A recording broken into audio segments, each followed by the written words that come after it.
Amen. Good evening. Welcome to our Bible study. If you have your Bibles, kindly turn with me to Genesis chapter 31. Genesis chapter 31. And you can leave your Bibles open there as we go through this chapter. Let me begin with a story of an old couple. They were married for more than 50 years. And one day, as they were sitting by the fire, the husband thought it was a romantic moment. And so he took his wife's arm and he looked her in the eyes and he said, "Over the last 50 years, I found you to be tried and true. Over the last 50 years, I've found you to be tried and true." And the older lady, the wife, had some hearing problems. Her hearing was deteriorating rapidly, and so she couldn't hear him properly. So she said, "What?" And he said, "Over the last 50 years, I found you to be tried and true." She said, "Oh, over the last 50 years, I'm tired of you too." And so that's how the argument began that day. In the same way, we're looking at what we could call a very common term is a dysfunctional family in Genesis chapter 30 and 31. The family of Jacob, they've had their fair share of issues and problems and betrayal and misunderstanding. And yet we see that God is going to work through all these issues, all these problems, and he reigns supreme. And Genesis 31 is no different. We're going to see how there are some issues, but God's plan, God's will ultimately comes to pass. So, Genesis chapter 31, if you remember in Genesis 30, Rachel and Leah, the two wives of Jacob, have, if you will, a baby making competition. They want to see who can have more babies. They even give their maids to their husband, both Zilpah and Bilhah, and they're trying to give their husband sons and daughters to earn his love and approval. And later in that chapter, Jacob also expresses his desire to Laban. He says, "I want to return to my homeland." Laban, through divination, we read, tells him that it's a blessing if Jacob stays for him and he benefits. So he convinces Jacob to stay. Jacob strikes a deal with Laban, saying, "Give me all the spotted and the speckled sheep and I'll stay." And Laban says, "Okay, deal." They shake on it. And at the end of chapter 30 in the book of Genesis, we read that Jacob became very prosperous and he had the stronger sheep or the lambs among the flock, and Laban ended up with the weaker lambs in the flock. And so it's chapter 31 begins with Laban's sons being jealous or envious of Jacob. And as a result, Laban's countenance toward Jacob changes, becomes unfavorable. So let me now read the first 16 verses of Genesis chapter 31. The first 16 verses of Genesis chapter 31. Jacob heard that Laban's sons were saying, "Jacob has taken everything our father owned and has gained all this wealth from what belonged to our father." And Jacob noticed that Laban's attitude toward him was not what it had been. Then the Lord said to Jacob, "Go back to the land of your fathers and to your relatives, and I will be with you." So Jacob sent word to Rachel and Leah to come out to the fields where his flocks were. He said to them, "I see that your father's attitude toward me is not what it was before, but the God of my father has been with me. You know, I've worked for your father with all my strength, yet your father has cheated me by changing my wages 10 times. However, God has not allowed him to harm me. If he said the speckled ones will be your wages, then all the flocks gave birth to speckled young. And if he said the streaked ones will be your wages, then all the flocks bore streaked young. So God has taken away your father's livestock and has given them to me. In breeding season, I once had a dream in which I looked up and saw that the male goats mating with the flock were streaked, speckled, or spotted. The angel of God said to me in the dream, Jacob. I answered, Here I am. And he said, Look up and see that all the male goats mating with the flock are streaked, speckled, or spotted, for I have seen all that Laban has been doing to you. I am the God of Bethel, where you anointed a pillar and where you made a vow to me. Now leave this land at once and go back to your native land. Then Rachel and Leah replied, Do we still have any share in the inheritance of our father's estate? Does he not regard us as foreigners? Not only has he sold us, but he has used up what was paid for us. Surely all the wealth that God took away from our father belongs to us and our children. So do whatever God has told you. So we have here in the beginning Laban's sons growing envious of Jacob. And sometimes when you're envious, what happens is the truth is distorted. And sometimes you even exaggerate. They said, that is, Laban's son said, that Jacob has taken everything our father owned and gained wealth from what belonged to our father. And then Jacob noticed that Laban's attitude toward him was not what it had been. I mean, he looks to see how Laban's face is, how his treatment is, how does he talk to him. I mean, you could say the same thing, but you could say it in different ways, and it was very easy, and it's easy for anybody to see if somebody else's countenance or somebody else's attitude or behavior toward them has changed. It's very easy. You don't have to be a language expert in the FBI to read signals that people can send off just through the way they say things, just through their facial expressions and body language. Anybody can quickly figure out if a person is not happy with them or not favorable toward them. Even as I preach in revival, as I scan the church, I can see when I make a certain statement, I can very easily see. I'm no expert at that, but I can very easily see who agrees with me, who doesn't agree with me, who's in a very speculative mood, and who thinks what I said is controversial. It's very easy to figure out who's dreaming, who's looking through me. All those things are easy to figure out. And in the same way, while Laban's sons think that about Jacob, Jacob goes to see, he wants to see what the head feels about it. And he realizes even Laban, the father, the head of the household, his attitude toward him was not what it had been before. Before he said, You're a blessing to me, but now he's growing envious. He agrees with his sons. And then the Lord in verse 3 says to Jacob, Go back to the land of your fathers and to your relatives, and I will be with you.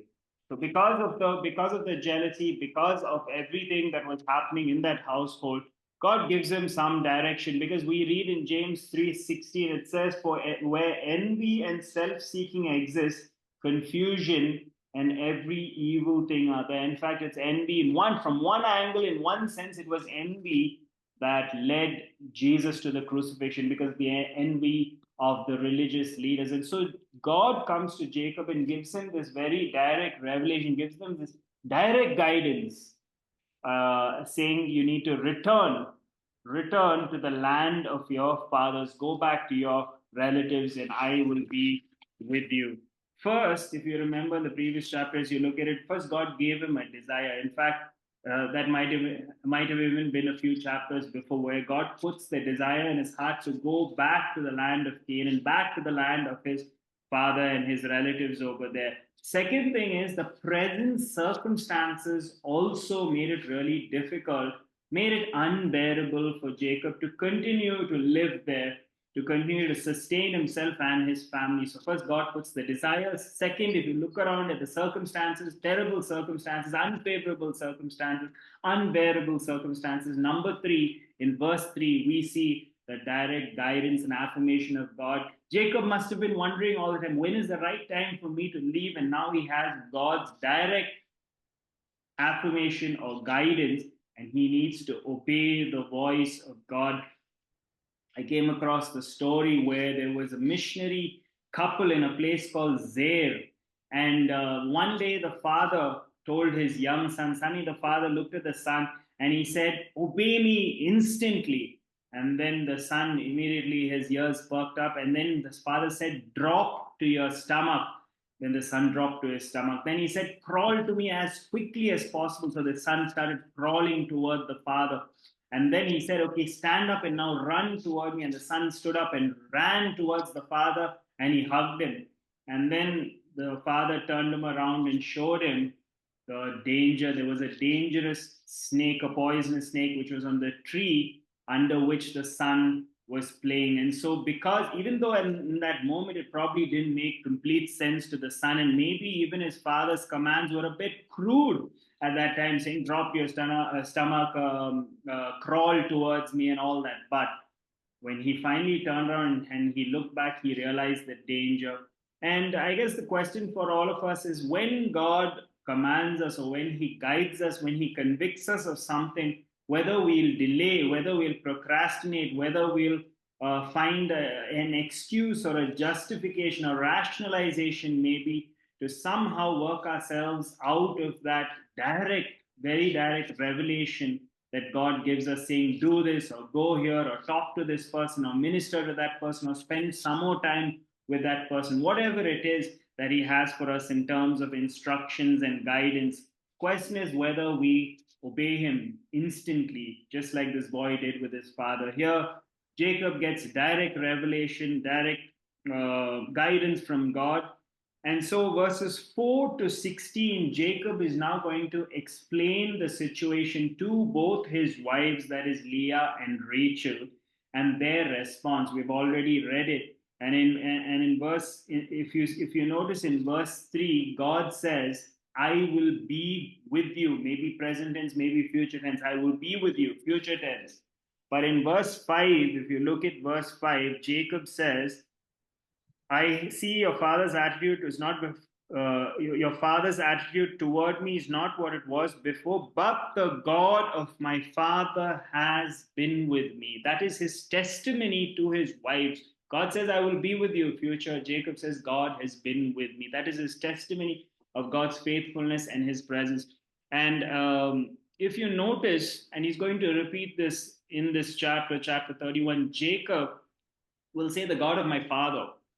In one sense, God is not very personal to him. If we could maybe edit it, and we don't have to because you're not supposed to edit the Bible, but maybe we would have preferred if Jacob said, "My God is with me."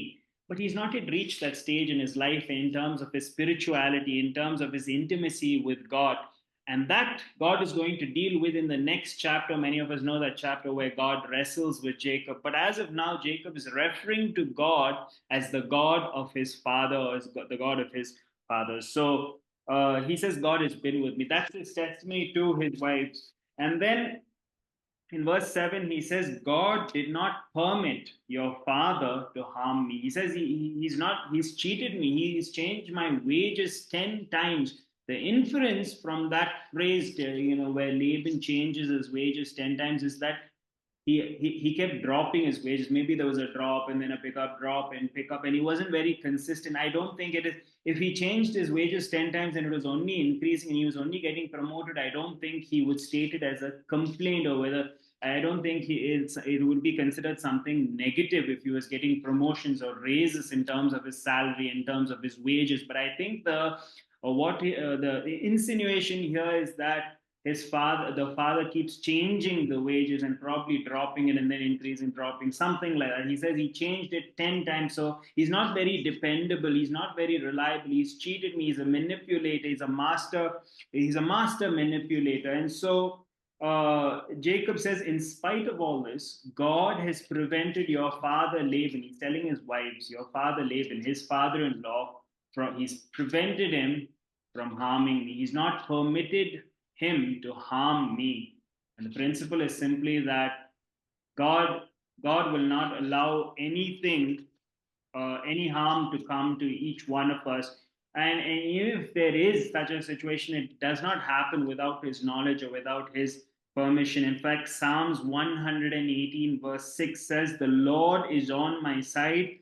I will not fear what can man do to me." The Lord is on my side. What can man do to me? In other words, God's promise is greater than man's promise. So In verse 8 and 9, we see Jacob gives the credit to God. He even talks about it. He talks about the speckled and the spotted sheep. Now, from verses 10 to 13, Jacob makes it pretty clear, verses 10 to 13 of chapter 31, that God revealed to him in a dream about the speckled and the spotted sheep and how that's what will be multiplied. And so it's pretty clear in the previous chapter, it seemed a little bit weird, the whole breeding process that Jacob carries out. But it seems like the answer to that very weird breeding process that he carries out in the previous chapter is simply because God revealed it to him in a dream, saying that all the speckled and all the spotted sheep will increase. And so he makes that deal with Laban based on this dream, and that's mentioned for us over here. Again, he doesn't mention all the details, why it happens, why that selective breeding process, but in some way or in that dream, God reveals it to him, and then he makes that deal with Laban. And then in verse 13, we read that in verse 13 it says that God says to Jacob, I am the God of Bethel, where you anointed a pillar, where you made a vow to me. God is basically causing him to remember the past, where he saw that dream, where he saw that vision, where there were angels ascending and descending on that ladder. And then Jacob realized that he has access to God. And so he builds an altar there, a pillar there. And so when you look at the last few verses that we just read, three things we notice. Jacob is also improving in terms of his intimacy. He is a work in progress, but you see three things. Verse 5, he says, but God. And you have this phrasing here, but God. We have touched on that many times. Whenever in the Bible you read the phrase, but God, there is always a ray of hope. There's some mess that man has created, but then you have the God of restoration, the God of redemption coming and bringing something beautiful out of the mess that man has made. And so in verse 5, he says, but God, and he talks about God's presence. In verse 7, again, he says, but God, he talks about God's protection. He says, your father has not been able to harm me. And then in verse 9, again, he says, thus God.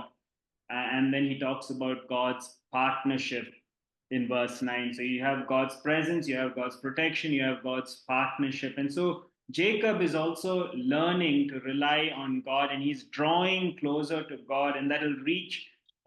It's you can say it will culminate in chapter 32 when he wrestles with God. In verses 14 to 16, you have the response of both Rachel and Leah, and we read it, and they basically say that hasn't our father now treated us as foreigners? Even any potential inheritance that we're supposed to receive, we're not going to receive now.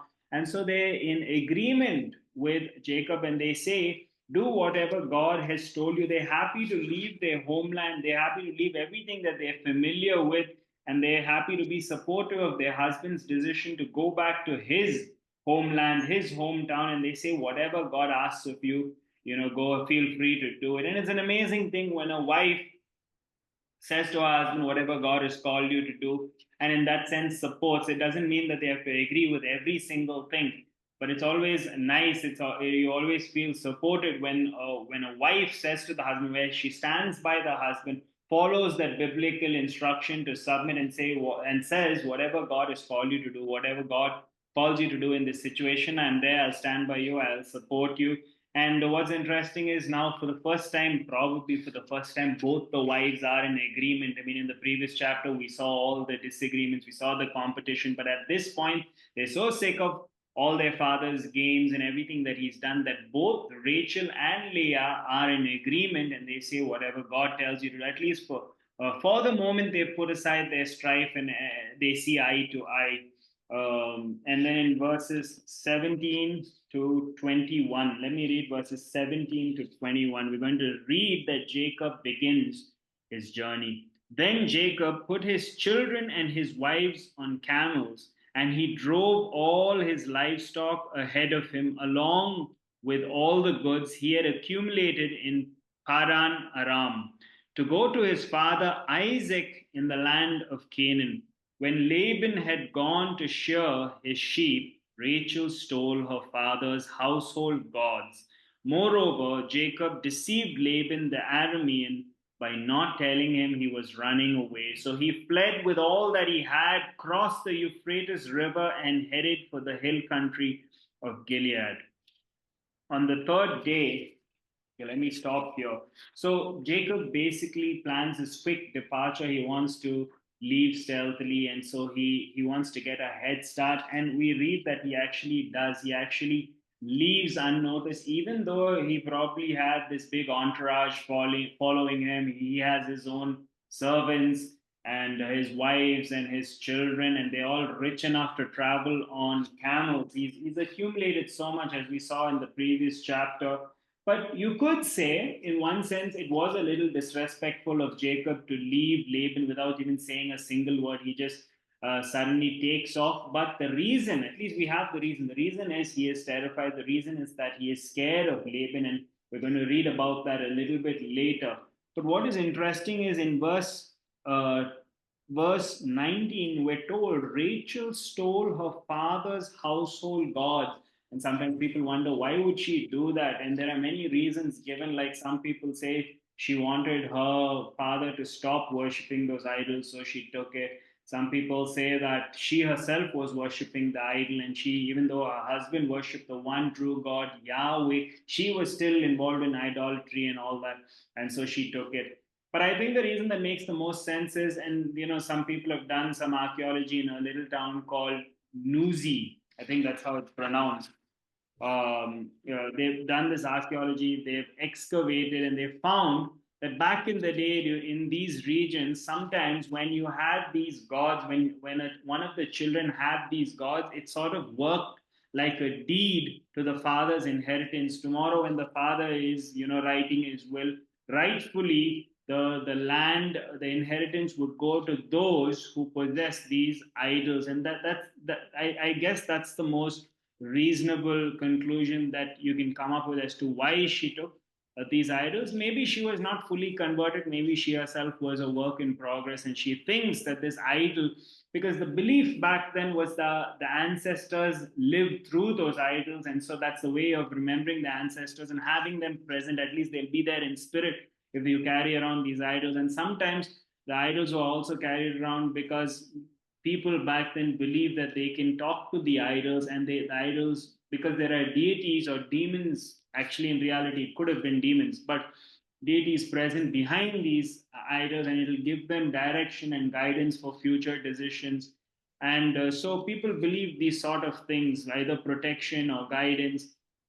One of my favorite Bible teachers, a man by the name of Skip Heitzig, he says even his mother used to have this tendency to keep statues of maybe Mother Mary. I think his mother was Catholic. Growing up, he saw his mother would put a statue of Mother Mary in the car while she is driving. And maybe some of us have done this, not put Mother Mary, but maybe a cross or something, thinking that that would add a layer of protection if I put a cross or something like that. And maybe some of us used to put cross on our children and all those things, believing that that would offer some sort of protection. So Skip Isaac says that whenever he used to travel in the car, even as a young child, he asked his mother, because he saw how unnecessary this was. Once he asked his mother, even if that statue gives us protection, why is the statue facing us if it's supposed to offer us protection?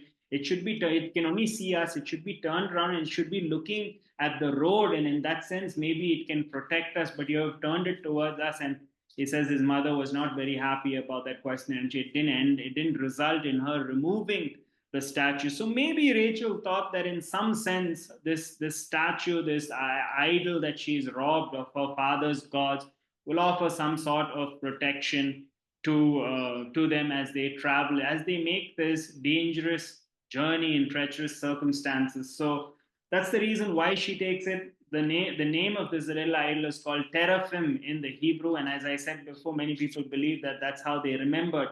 It used to resemble people. The idols used to resemble small little idols that resemble people, probably their ancestors. So the name of that town again is Nuzi, N-U-Z-I, where they found this evidence that it acted as a deed to the property, which is probably why she stole it. Let me read verses 22 to 32, 10 verses 22 to 32. On the third day, Laban was told that Jacob had fled. Taking his relatives with him, he pursued Jacob for 7 days and caught up with him in the hill country of Gilead. Then God came to Laban the Aramean in a dream at night and said to him, "Be careful not to say anything to Jacob, either good or bad." Actually, literally in the Hebrew, it is, don't say anything that will go from good to bad. Maybe you'll start off with the right things, you'll say the right things, but then in the heat of the moment, as the argument escalates, it will go from good to bad or from good to worse, whatever it is. So that is the warning that Laban literally receives. I know in the English translation it says either good or bad. Jacob had pitched his tent in the hill country of Gilead, where when Laban overtook him, actually he wasn't very far from his own land, Jacob. But this goes to show us how desperate Laban was to pursue and even catch up to him. And Laban and his relatives camped there too. Then Laban said to Jacob, "What have you done? You've deceived me, and you've carried off my daughters like captives in war." Quite dramatic. "Why did you run off secretly and deceive me? Why didn't you tell me so I could send you away with joy and singing to the music of timbrels and harps? You didn't even let me kiss my grandchildren and my daughters goodbye. You have done a foolish thing. I have the power to harm you, but last night the God of your father said to me, 'Be careful not to say anything to Jacob, either good or bad.' Now you have gone off because you long to return to your father's household, but why did you steal my gods?" So when when on the third day, Laban realizes that Jacob has taken off with his family, that includes their wives and children, which means he was probably doing something busy with the sheep. Maybe he was he was a considerable distance away from where they left from their home. And so by the time he gets wind of what Jacob has done, it's already 3 days late. But then, so Jacob gets a 3 day head start and he decides to pursue him, probably with the intention of either harming him, as we read, or even maybe killing him. But God intervenes, and we see that often in the Bible. God intervenes in very crucial moments where it's much needed, and God warns him, just like he did for Abimelech, King Abimelech of Gerar in Genesis chapter 20 regarding Abraham's wife Sarah. In the same way, he intervenes here and warns him and says, "Don't let the conversation go from bad to worse." And because of this, in that way, God preserves his life or ensures that no harm comes to Jacob because he is the God who protects. And in verse 25 to 28, when Laban confronts Jacob, we see that he first starts off with an intention to shame him, to make him feel bad. He said, "Why didn't you tell me? I would have thrown you a big party, a big celebration with dancing, with singing, with the playing of the harp and the timbrel." And maybe he saw Jacob's face where, Jacob looked, he didn't look very convinced. He saw his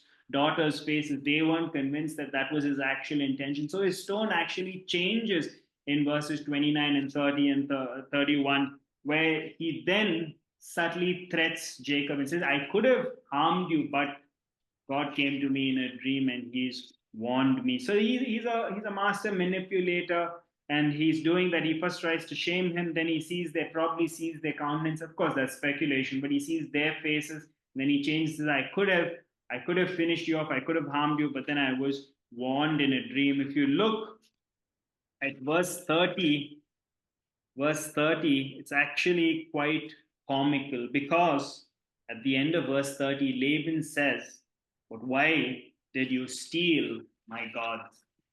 If a person's gods can be stolen, then those gods are not probably worth worshipping because, I mean, who kidnaps a god, or who steals a god that God cannot even defend himself? And you see that this verse is laced with irony, where he's saying, "Why have you stolen my God?" We worship a God that cannot be stolen, a God that cannot be kidnapped. In fact, it's quite the opposite. God is the one who rescues us. Laban has now come to rescue. He's come to search and he's come to look for. He's on a quest to find his gods that were stolen from his house and rescue them. But our God, the Christian God, the one true living God, is somebody who finds us and who rescues us, not the other way around like Laban was doing over here. So I think it is quite a comical question where he asks about his gods that were stolen by Jacob. In verses now let me continue to read verses 31 and 32, Jacob's response to Laban. Jacob answered Laban and he said, it's an honest confession. He says, I was afraid because I thought you would take your daughters away from me by force. So that explains why he just suddenly left without informing anybody. After all, that was his MO. If you think about it, that's how he left even his father's house. He had to leave quickly because his brother had vowed to kill him. His brother Esau, his twin brother, Esau vowed to kill him, and so Jacob ran away and followed his mother's advice to come to Laban's house. Now, again, he's doing the same thing. He runs away. Again, unfavorable circumstances. He's worried now about Laban. He's worried about his wives. And there's an honest confession in verse 31. He says, I was afraid that you would take away your daughters by force. But then he gets a little confident and he says, now regarding the alleged accusation that he has taken away the gods, he's stolen away some of Laban's gods. He says, but if you find anyone who has your gods, that person shall not live. He pronounces the death sentence essentially on the person because he's so confident that none of his people, none of his wives have taken away the gods. He doesn't see any reason for them to do that. And then he says, in the presence of our relatives, some of the relatives that come with Laban, he says, in the presence of our relatives, see for yourself whether there is anything of yours here with me, and if so, take it. Now, Jacob did not know that Rachel had stolen the gods. Now, notice Jacob's statement. He says, see if there's anything of yours here with me. So, according to Jacob, all the sheep, all the flock that he had taken, rightfully according to that deal that he had made with Laban, belonged to him. It does not belong to Jacob. It does not belong to Laban. That was the deal that they had worked out previously in the previous chapter. So Laban went into Jacob's tent and into Leah's tent and into the tent of the two female servants, but he found nothing. After he came out of Leah's tent and he entered Rachel's tent, if they were playing that game colder, colder, warmer, warmer, when you're searching for an object, when he went into the tents of Leah and the servants, they would have said colder, colder. But then as he came out of the tent of Rachel, his daughter Rachel, they would have said, you're getting a little bit warmer because we are already told that Rachel has the idol. Now, Rachel had taken the household gods and put them inside her camel's saddle and was sitting on them. Laban searched Laban searched through everything in the tent but found nothing.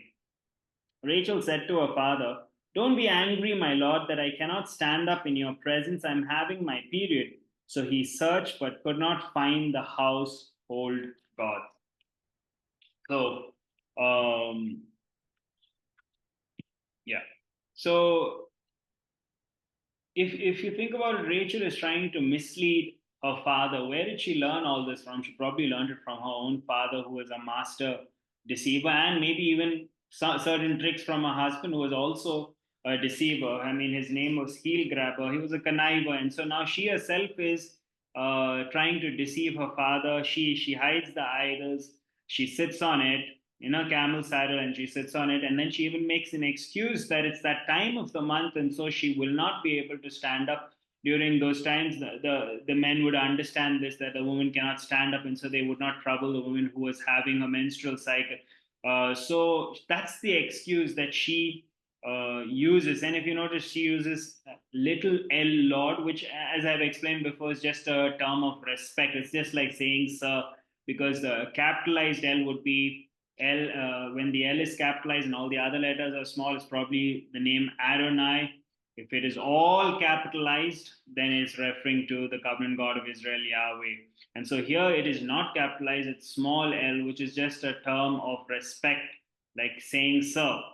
And so she somehow tricks her father into trick out of searching for the idol in the camel's saddle. So, and then after that, he could not, we're told that he could not find the household gods. And then we see from verses 36 all the way to 42, Jacob's response. Jacob was angry and took Laban to task. He said, "What is my crime?" He asked Laban, "How have I wronged you that you hunt me down? Now that you have searched through all my goods, what have you found that belongs to your household? Put it here in front of your relatives and mine, and let them judge between the two of us. I have been with you for 20 years now. Your sheep and your goats have not miscarried, nor have I eaten rams from your flocks. I did not bring you animals stoned by the wild beasts. I bore the loss myself, and you demanded payment from me for whatever was stolen by day or by night." In those days, there was an ancient custom that the shepherd had to bring back the carcass of the sheep that was attacked by, say, some ferocious wild animals. He had to bring back the carcass, the dead body of the animal, to show the owner that he had fought and that he did not allow the wild animal to take away the dead body. And that is a way of proving his allegiance, proving his loyalty and his dedication. And so Jacob goes one step further. He says, I even didn't allow you to experience any loss, and I replaced it from sheep with sheep from my own flock. And so he's explaining to Laban. He seems quite enraged. In verse 41, he says, or verse 40, he says, "This was my situation. The heat consumed me in the daytime, and the cold at night, and sleep fled from my eyes." In other words, he was sleep deprived. "It was like this for 20 years. I was in your house, in your household. I worked for you 14 years for two of your daughters, and six years for your flocks, and you changed my wages 10 times." As I said earlier, not it's not an increase in salary, it's probably just a fluctuation, or maybe even he even made it lower. Verse 42, "If the God of my father," there he is going at it again, where he says the God of my father. He doesn't say my God, he says the God of my father. As I said, God will meet with him personally, and he'll get more further revelation. He says, "If the God of my father, the God of Abraham and the fear of Isaac had not been with me, you would surely have sent me away empty handed. But God has seen my hardship," is the God who sees. "God has seen my hardship and the toil of my hand, and last night he rebuked you." It's when you read this, when you read these verses where Jacob now gets angry and he says, "What's the crime I've committed? Where are the household gods that you were talking about? Come place it in front of the relatives." And he goes on this spiel. He goes on the he just starts goes on this rant where he says, "For 20 years I worked for you, 14 years for your daughter, 6 years for your flocks. You changed my wages 10 times. I was in the heat. There were times I was in the cold. Sometimes I was sleep deprived." It's probably one of those conversations that he played in his head, in his mind several times, where sometimes when you're not very happy with a person, and they really disappoint you, or they make you really angry, they cause you to become very enraged. Sometimes we have this imaginary conversations in our head where we're arguing with them and we're winning the argument. We're giving them all our justifications as to why we think they're wrong, and they're losing the argument, all in our mind. Jacob probably had this argument. That's why the speech is so eloquent in a sense, because he's probably thought of all the ways, all the injustice that he's experienced under the hands of Laban. And so he's just spewing out all these hurtful things that he's experienced when he's all these hurtful things that he's experienced over the last 20 years, being under the leadership of Laban. And and so Laban responds in verse 43. Again, let me read verses 43 to 53. "Laban answered Jacob, the women are my daughters, the children are my children, and the flocks are my flocks. All that you see is mine, yet what can I do today about these daughters of mine, or about the children they have borne? Come now, let's make a covenant, you and I, and let it serve as a witness between us." So Jacob took a stone and set it up as a pillar. He said to his relatives, "Gather some stones." So they took stones and they piled them up in a heap, and they ate there by the heap. Laban called it Jagar Shahadata, and Jacob called it Galeed.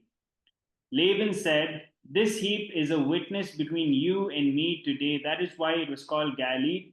And it was also called Mizpah because he said, May the Lord keep watch between you and me when we are away from each other. If you mistreat my daughters, or if you take any wife besides my daughters, even though no one is with us, remember that God is a witness between you and me. Laban also said to Jacob, Here is this heap, and here is this pillar I have set up between you and me. This heap is a witness, and this pillar is a witness that I will not go past this heap to your side to harm you, and that you will not go past this heap and pillar to my side to harm me. May the God of Abraham and the God of Nahor, the God of their father, judge between us.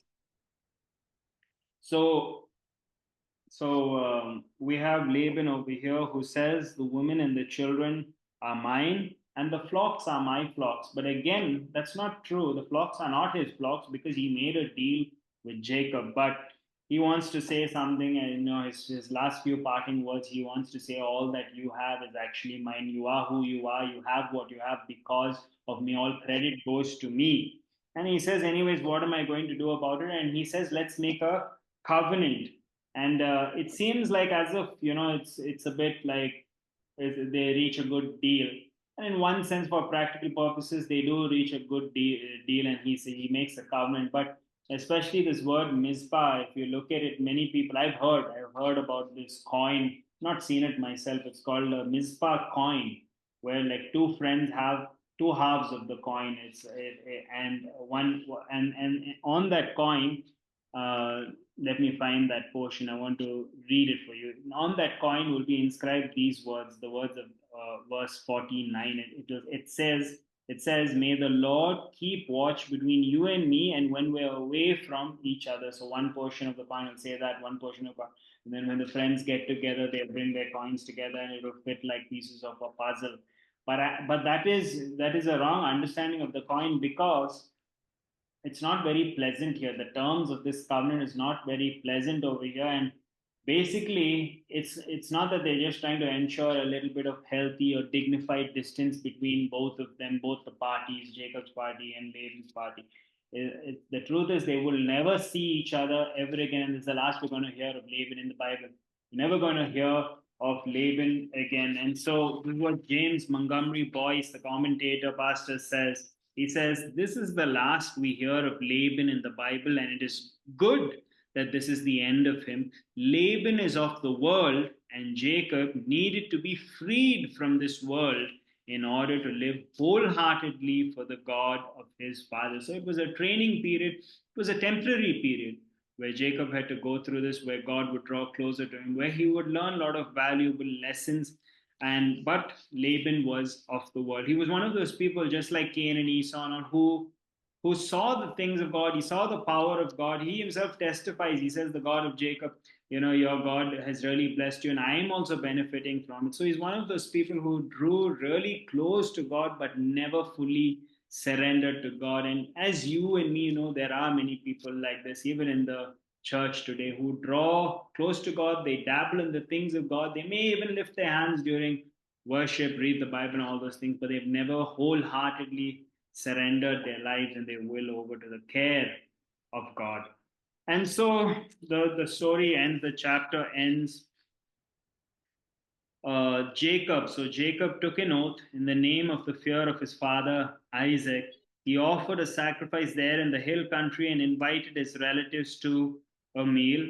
And after they had eaten, they spent the night there. Early the next morning, Laban kissed his grandchildren and his daughters and blessed them. Then he left and returned home. So that's how the chapter ends. Jacob is on his journey. There is a lot of dramatic things that happen in this chapter. There's a lot of dysfunction in this family, but God intervenes in very crucial moments. He has his way of working. And there are times, like I'm sure Jacob might have felt alone. Sometimes I've noticed that when we read the Bible and we read of all God's miraculous interventions, we might think, oh, why isn't it happening today? One of the reasons we feel like that is because the Bible is, it's very compressed. And so we read, oh, God showed up, God spoke to him, God did like. But actually, if you look at all the timelines, there's 20, 30 years that pass before God comes. And before God says something. Very often. Sometimes there is, God immediately works, but very often, even the book of Acts is like that. So the story in Genesis 31 is we have a dysfunctional family, even in Genesis 30. They have all these issues, all these problems, they have all these competitions, but God steps in and he is guiding them in spite of the fact that they're all imperfect people. I end with this story, a story of this one little boy who had gone with his sister to their grandparents' house, and their grandparents bought this little boy a slingshot. And maybe some of us have played with slingshots in the past, maybe we've made them. So he was very excited with the slingshot. He went to the woods to practice. He wasn't very successful. When he came back home, as he was playing with the slingshot, he spotted his grandmother's duck, and impulsively he used the slingshot and he took aim, and he actually hit the duck, and the duck fell down and died. And so he felt very guilty about it. He ran, picked up the duck, and he hid it amongst the wood pile so that nobody would see. But unbeknownst to him, his sister was watching, and then after he hid the duck under the woodpile, he glanced back, he looked back, and he saw that his little sister Sally, his name was Johnny, his little sister's name was Sally, was watching him from the window and was watching everything that he had done. But she didn't say a word. She didn't go and tell on him. She didn't say anything to the grandparents. Later that evening, and the grandmother said, Sally, I'm going to do the dishes.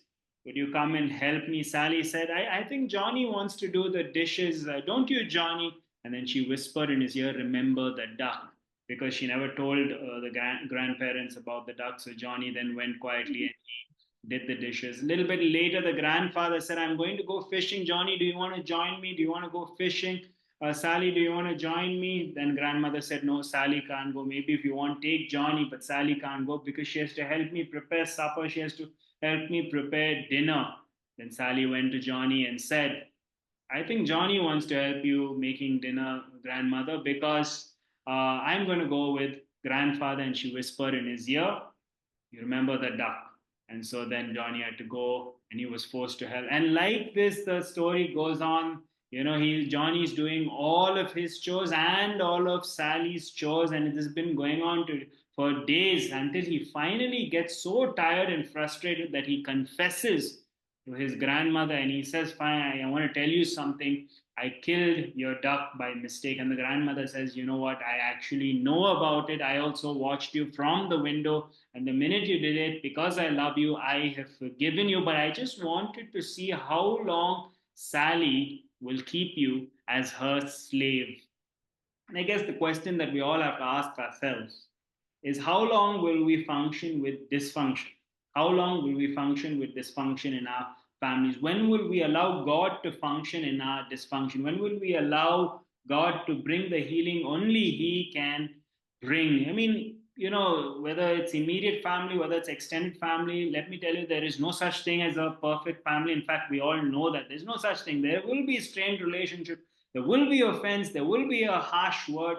The question is, are we going to allow God to bring the healing? Are we going to continue to hold on to those grudges and build up the resentment? Or are we going to allow God's forgiveness to work in those relationships? Just like how, even though Jacob has a dysfunctional family, he is learning, he is a work in progress, and he is slowly drawing closer to God. And we will pick up next time when we meet in Genesis chapter 32. So that is Genesis chapter 31, 55 verses we covered today.